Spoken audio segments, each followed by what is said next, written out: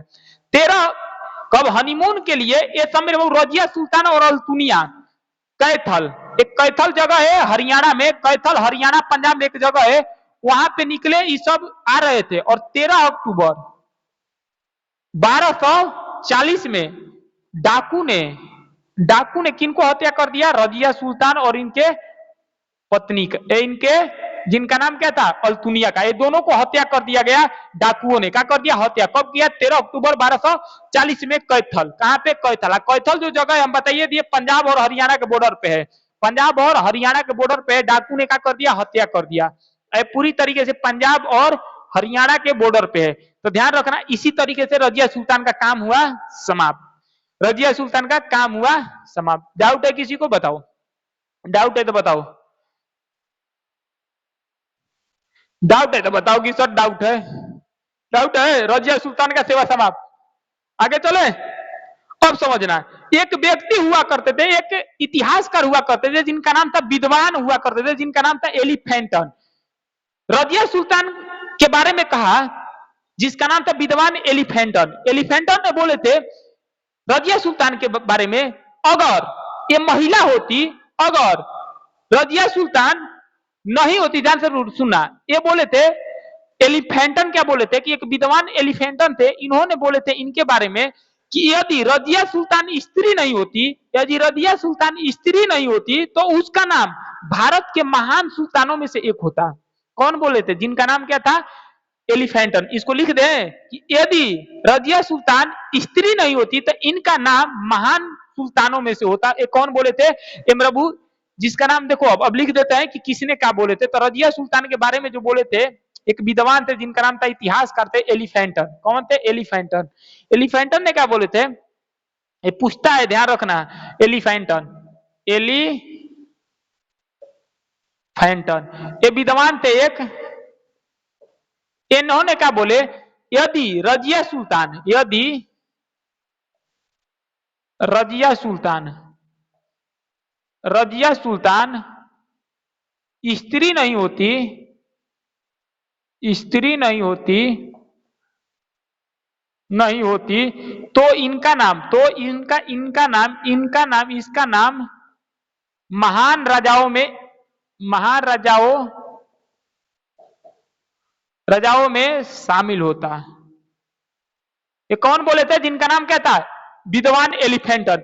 विद्वान एलिफेंटन ने बोले थे कि यदि रजिया सुल्तान स्त्री नहीं होती तो इनका नाम मेरे बाबू पूरी तरीके से महान सुल्तान में ली जाती है, चाहे थे। अगर वही क्वेश्चन पूछा कि मिहान सुरूज ने क्या बोले थे?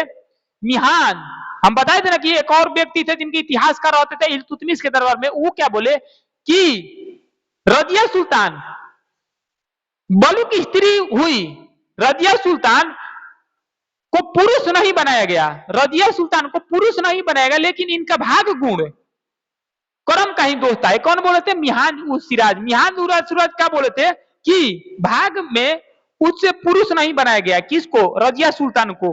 और उनके समर्थ गुण उसके लिए लाभ का पद होता। देखो, अलग अलग सब लोग बोले, बहुत लोग अलग अलग बोले गए, लेकिन ध्यान रखना, दो तीन को बात ध्यान रखना कि मिनीपत इन्फेंट क्या बोले थे कि यदि रजिया सुल्तान स्त्री नहीं होती तो इसका नाम महान राजाओं में से शामिल होता। वहीं अगर पूछेंगे मिहांस, मिहांस ए सिराज, मिहांस ए सिराज, मिहांस ए सिराज जो है, मिहांस ओ सिराज, इनको क्या बोले थे? रजिया सुल्तान को क्या बोले थे? रजिया सुल्तान, रजिया सुल्तान, रजिया सुल्तान पुरुष नहीं बन पाई, पुरुष नहीं बन पाई, लेकिन इनका